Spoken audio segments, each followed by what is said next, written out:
I hope you're gonna go easy on me. Yeah. People used to, go to foreign countries. So How do you approach teaching pronunciation fluency? I should have asked this question. I try to walk a new environment, new people. It's not totally bad. It could be good for you today than you were yesterday. Okay. So anything you want to say for other? Never give up. Well, we have started recording and we will have some talks. Okay. And we will start our conversation. I hope you're gonna go easy on me. Yeah. Oh my god. So, okay.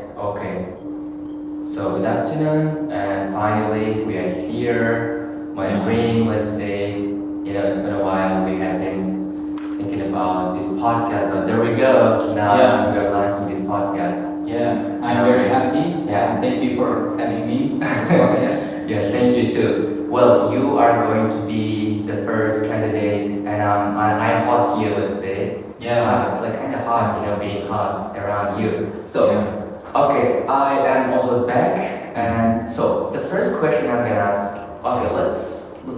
Let's talk about your full name, and who you are, what do you do. Okay.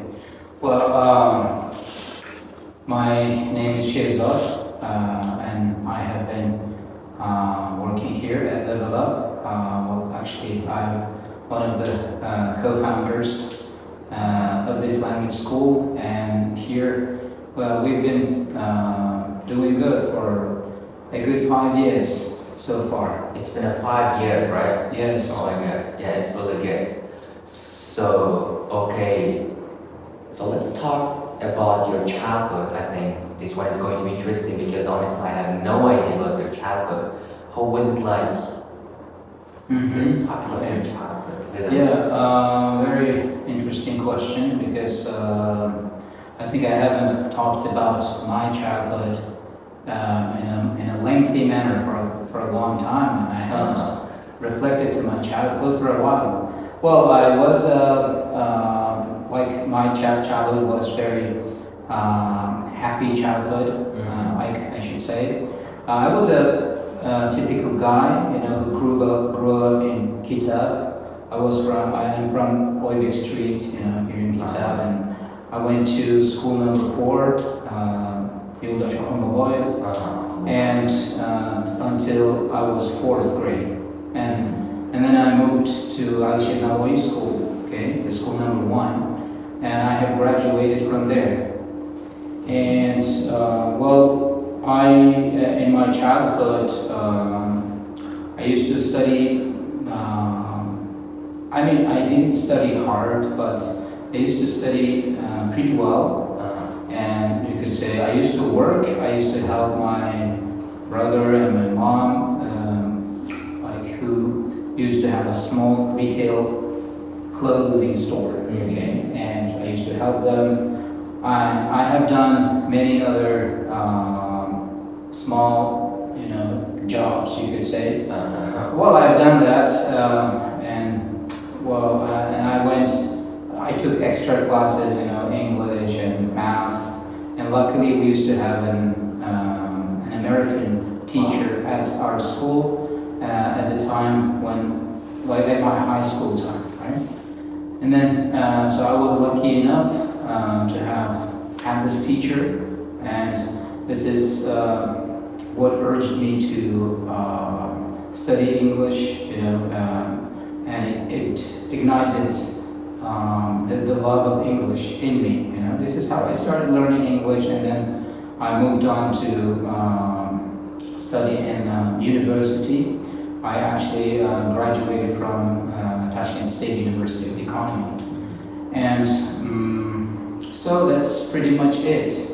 And then, by the way, after graduating from the university in Tashkent, I founded a language school in Tashkent. This is an interesting part, and although the subject matter was economy, and I was supposed to be an economist or work in a bank or a government sector, something triggered me on the inside, and I don't know, I just followed my emotions, and so I founded a language school in Tashkent for the first time. It was back in 2009, just after I graduated from the university, and I ran this language school and for about 2 years, and then I decided to pursue my master's degree, and then I applied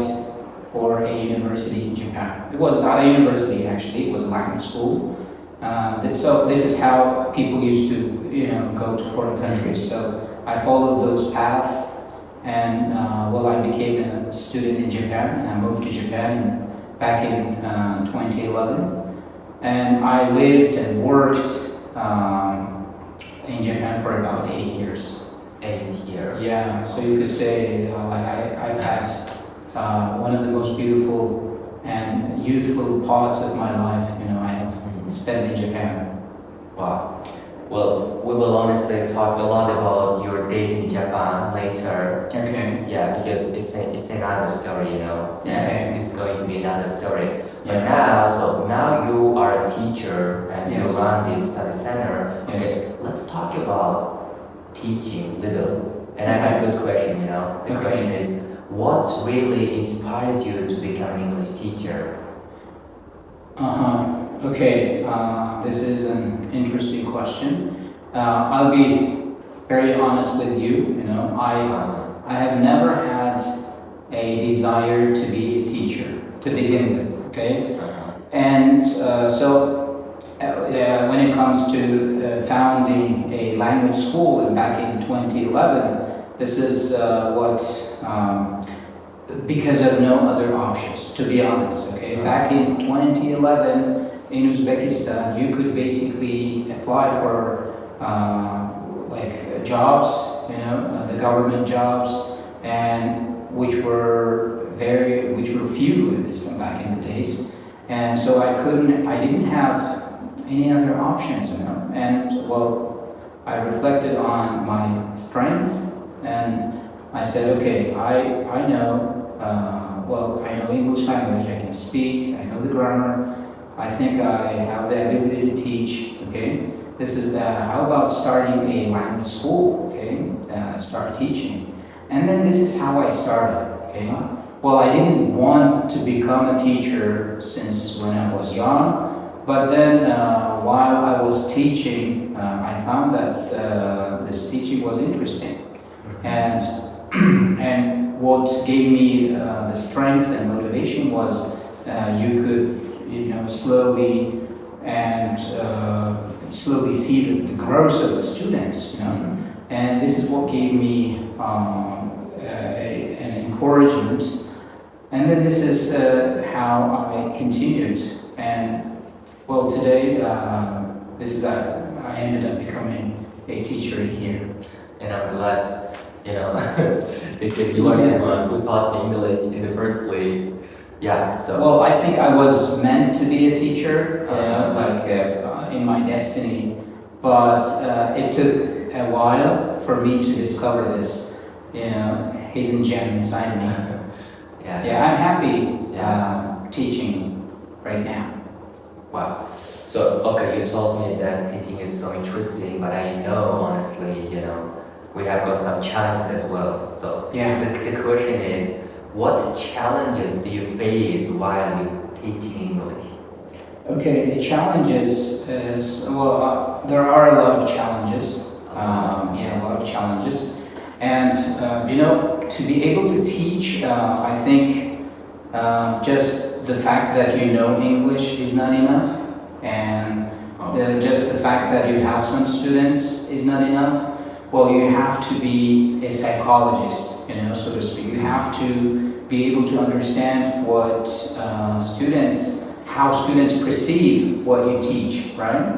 And you could be teaching a lot of good stuff, and while the students may not be, receiving what you're giving them, right? So you have to understand, every student, case by case, what are their motivation, what are their strengths, what are their weaknesses, and if if a particular student has any problem, physically or at home or mentally, right? So you have to tackle those issues first, okay? You have to kind of customize your teaching method according to, case by case and to every student. And this is very challenging. And I don't think I'm handling that for every student, which is very difficult. And another thing is that, I can easily teach a higher level students or relatively the grown-ups, but I find it difficult to teach kids. Kids are because they don't, the attention span with kids, they are so naughty. I cannot punish them. This is, I don't punish my own kids. Well, I don't believe punishing is a good method. Although the parents want me, to be very strict, and I said, okay, I'll do my best. I don't punish kids, okay? So once you don't punish or once you don't take proper measures, students all of a sudden start to feel free, and they speak whatever they think, they do whatever they feel like doing, right? And then, without you noticing, it goes out of hand, you cannot control. So this is what I found difficult to teach kids, because sometimes they go out of control. My students, high school students, they're pretty quiet, they're there to learn, or at least, they sit quiet during the lessons, right? But kids, as much as I love teaching them, I find it very difficult, and I really appreciate those who are teaching to kids, they're doing a great job. And I don't know how they do that. Yeah, you should ask from them, Yeah. Exactly. Thank you very much. So, okay, I know that a lot of people, they will probably watch our podcast. That's why I want our podcast to be so useful. So let's talk about the most effective way to learn English. What do you think? Yeah, most effective way to learn English, right? Okay. Well, learning a language, it's a natural thing. A child learns his native language without a teacher, right? Without instructions, without grammar.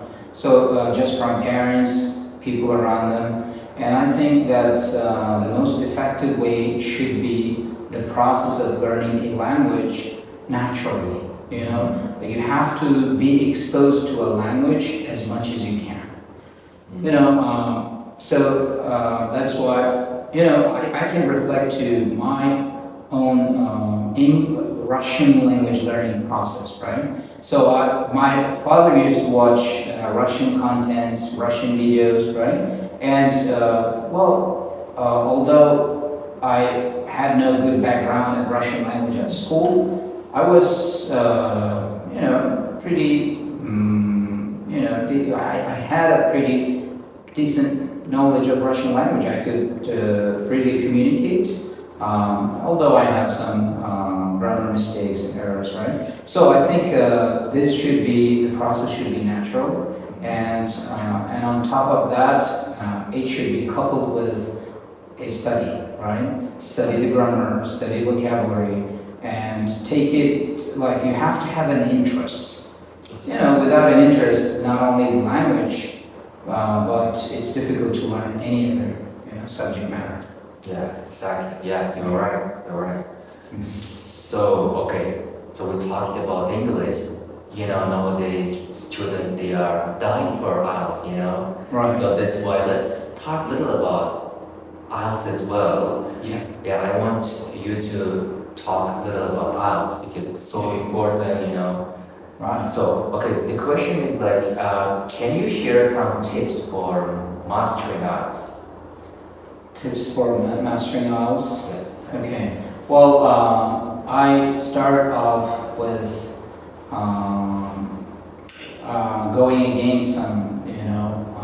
typical styles that students learn, approach to IELTS. Like, don't memorize the templates, okay? Don't memorize specific words just for you to succeed in IELTS, okay? What I mean is learn the language from, actively. Learn the language, learn the vocabulary, use your, do speaking, use everyday English. So you study grammar books inside, outside, okay? So read books, read articles, okay? And highlight the vocabulary, highlight the collocations, Learn the language with collocations, This is what I can't stress enough because, for you to sound natural in another language, so you have to adapt the way the native people speak, the native people use it when speaking or in writing, right? And so this is the tips. And of course, do more practice on IELTS. And don't start IELTS without having a solid knowledge of English, okay? Start with basic, beginner level of English, okay? Beginner, elementary, right? Pre-intermediate, intermediate. And once you are able to freely communicate in English, then get into IELTS, okay? And this is how you can get IELTS your desired score, easily. Wow. The perfect, wow, I'm impressed, Yeah, I mean, this is what it is. Exactly, wow, yeah, really. Okay, so, I'm really into speaking honestly, and I want to ask some questions. It's like personal questions, Okay. So, let's talk a little about pronunciation and fluency. So Pronunciation, okay. Exactly. My question is, how do you approach teaching pronunciation and fluency? Okay, pronunciation. Okay, fluency comes out of practice, and the speed of fluency depends on the person. If you speak, fast and fluent in your own language, this is an indication of you speaking and fluent in other languages, right? So fluency is not about talking fast. You could talk slow, but you can you use you can articulate your thoughts into words. This is what fluency is. And okay, let me start from pronunciation, right? Pronunciation. English language is not a phonetic language, right? As Uzbek language. So you have to look up the pronunciation of a particular word every single time, and you have to practice it, keep saying it for 10 times or 20 times. You can do some shadowing methods, right? Yeah, when you watch YouTube videos, you just repeat what the native speakers speak, whatever they speak, just repeat after them, okay? Follow them. And I emphasize the pronunciation aspect during my lessons, right? And I stop students when they mispronounce a certain word, and I correct them and I have them repeat it, right? So I think the repetition, okay, to be brief about pronunciation. And about fluency, in order to speak a language fluent, you have to be able to think in that language, okay? Mm-hmm. Do you think in English? Do you dream in English, okay? So if not, it's a matter of time and effort, You have to exert some effort to speak or even to think in English anywhere possible. For example, you're going home from school, think about your ideas in English, okay? You're crossing the road. Tell yourself, okay, how can I speak it in English? Okay, I'm crossing the road. And if you can't do that, go home and learn that. So like have English as the biggest part of your life. This is how you become fluent. Yeah, I exactly. think. Yeah. You're right. You're right. For example, from my perspective and from my experience, Yeah. I have been learning English for the last only 2 years, and I'm like kind of fluent because you told me, and I have been thinking in English. Yeah. Wherever I go, whatever I do, I try to think in English first. Yeah. I think you should have asked the question. I should have asked this question to you, right? Yeah, but yours Yeah. answers are I quite should have asked you this question. Okay. Believe it or not, sometimes I had some English dreams, Really? Yeah. Okay. This comes with like after an exhaustive period of studying and learning. Okay. Exactly. Dedication. Yeah, you're right. I think we're done talking a lot about arts. Let me ask you some personal questions. Our podcast is not only about arts, honestly. Okay. So I have some interesting questions because I want to know more about you, even though you're my teacher, but I know quite little about you. So can you tell me about your hobbies? What do you do in your free time? Well, I know quite little about myself too, and recently I have only found that, a person, if you want to grow as a person, if you have a good personality, you should seek information to get to know more about yourself, okay? Okay, this is out of your question, sorry. So, what was your question again? My question, tell me about your hobbies and then what do you do in your free time? Well, in my free time, since I'm teaching full time, since I'm working here, I have little time, so to say, and my hobbies are I like walking. Okay, I walk for long distances. I try to walk. I don't walk. I try to walk. If I find time, I do. Okay, because when you walk with no, telephone, with no one around you, you can just have time to reflect. Okay, reflect reflect to yourself, to the surroundings. Okay, what's going on, so you can gather your thoughts together. Okay, so this is what I need as a reflection, and although I do like reading, I can't say that this is my hobby because I'm reading very little recently. Okay, rather I'm watching podcasts, and I like watching podcasts about psychology, business sometimes, self-help, self-growth. Okay, and some podcasts related to religion, self-growth. That's it. This is what I like to do, and I like to spend some time to play with my kids. Okay. Wow. Yeah. Okay. Yeah, it's a different feeling. I cannot feel now, but I wish after some time. Yeah. Okay. Of course. Okay. By the way, do you like traveling? I do like traveling. Yes. Oh my God! I should have said that. This is one of my hobbies, right? So. Okay. I like traveling a lot. So when the traveling, I like hiking along trails.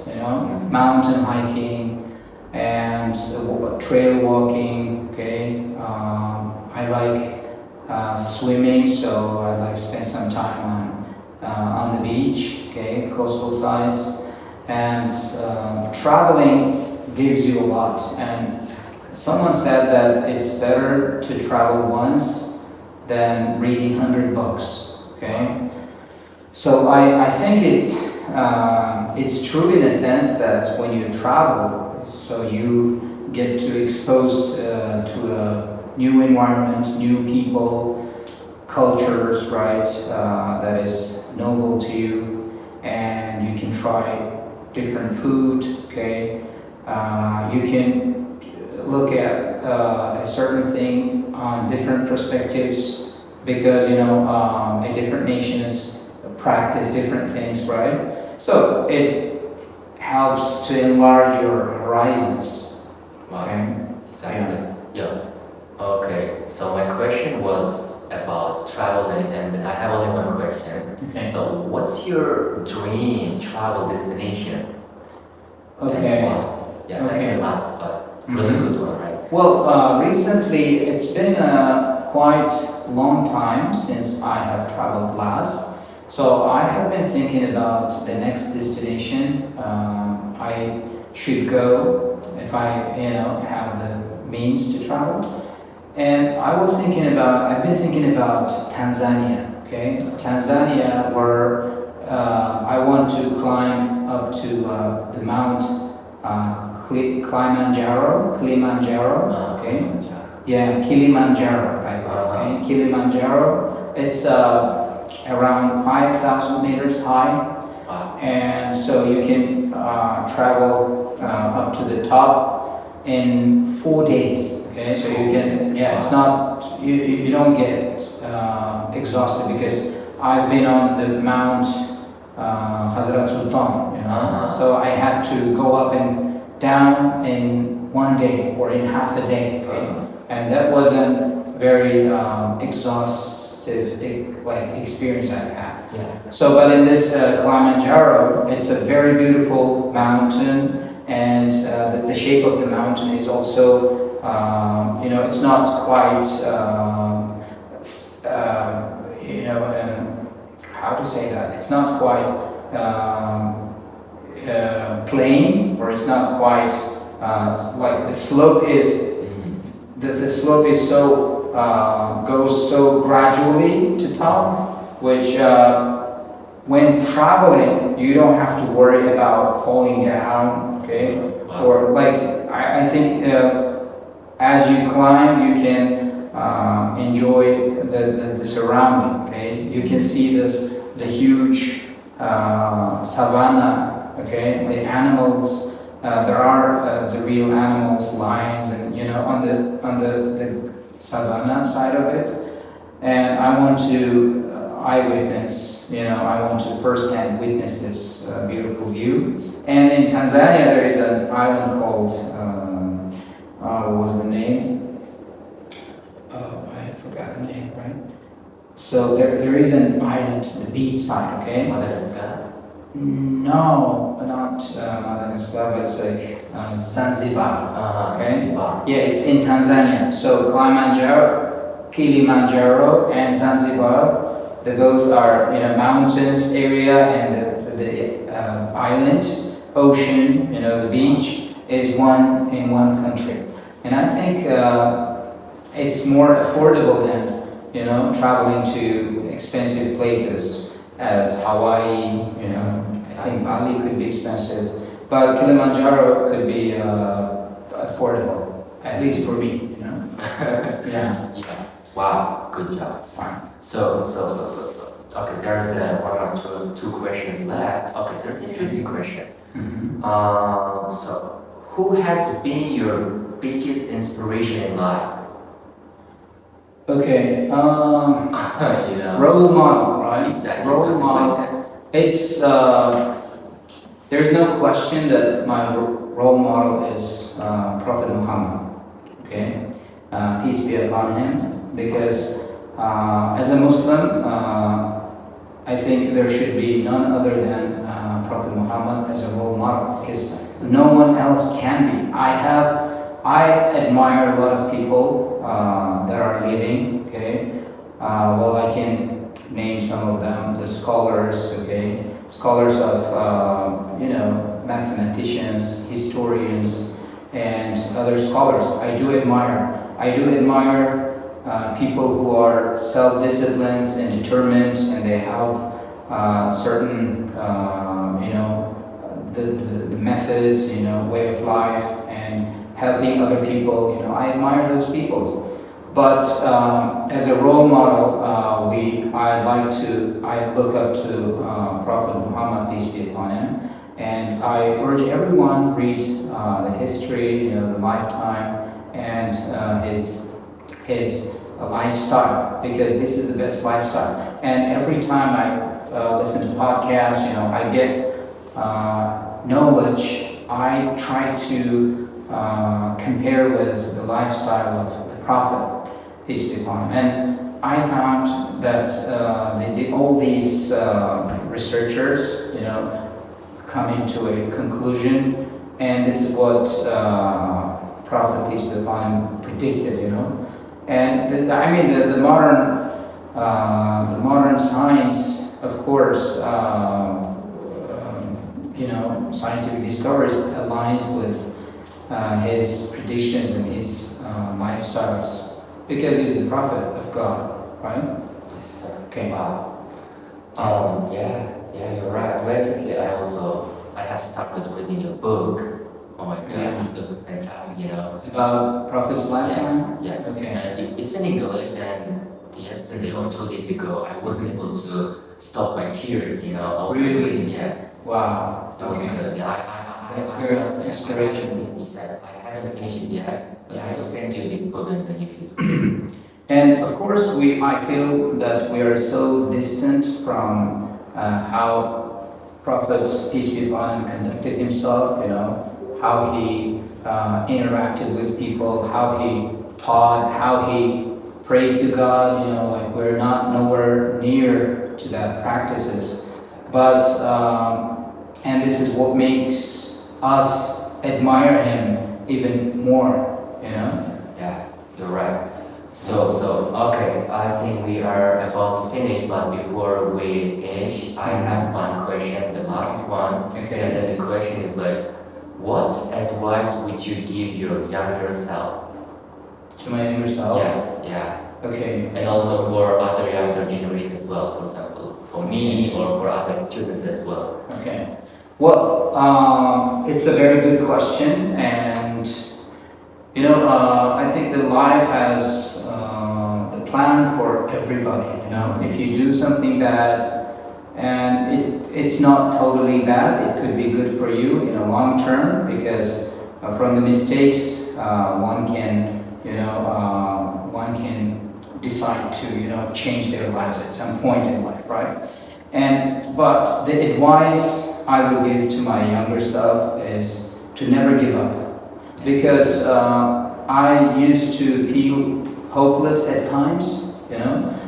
For example, I used to study hard at some point, and then I would think, what's the point? Okay, I couldn't get that job no matter how hard I study, because this position is meant for those who have a lot of networks, right? So, I don't know, maybe that was the low self-esteem, okay? But that was the reality for me, okay? And every stage in life, whatever you do is, I think you're doing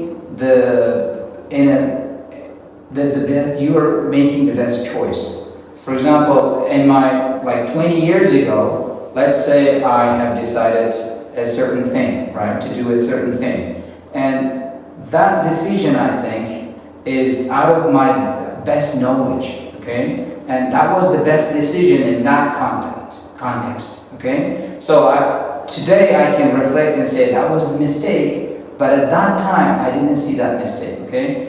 And I think that see the mistake, okay, see that mistake, make that decision, undergo some pain, okay, but never give up, because giving up is the opposite to having hope, and you have to have hope. And another advice is, do not compare yourself with others, and try to be better today than you were yesterday, okay? This is the biggest advice I would give, especially in this day and age. We're exposed to many people who could be rich or wealthy or healthier or more fitter, right? And we tend to compare ourselves, and it kills our motivation sometimes, It destroys our self-esteem and self-confidence. So compare yourself than you were yesterday and grow gradually. Never give up, okay? So if you wake up with no hopes, with no motivation, with no plans, try to make one, okay? So this is what I mean by by what I said, never give up. Okay? Wow, wow, I love it. Yeah, you're right, never give up. So, what can I say? Are you not giving up on anything? What do you mean? I mean, This is not in my vocabulary, right? There is no word like this, give up or something like this in my vocabulary. Okay, You're right. That's great. Yeah, thank you. Well, thank you very much. I think this is the end, and I'm Thank super you happy. too. Thank you very much for having me. It's Yeah. a great pleasure. Exactly, and I really hope we will make another video and another podcast. Of course. Exactly. This is the beginning. Yeah. Yeah, it's the beginning. Thank you very much. Mhm. So yeah, this is it. So anything you wanna say for others, for our like subscribers, let's say. Well, if you like these episodes, please subscribe and hit the like button. Okay. Exactly. And so you're welcome at Level Up anytime. We could have a talk. Yeah, Please, face-to-face over a coffee. Exactly. A cup of coffee. Yeah, thank you very much. Okay. That's it. Bye. Peace, right? Peace. Wow, that was good. That was really good. Yeah, it was good. Yeah. That was totally unprepared. Yeah. But listen, Natural, that was natural. That was natural. Yeah, I love it.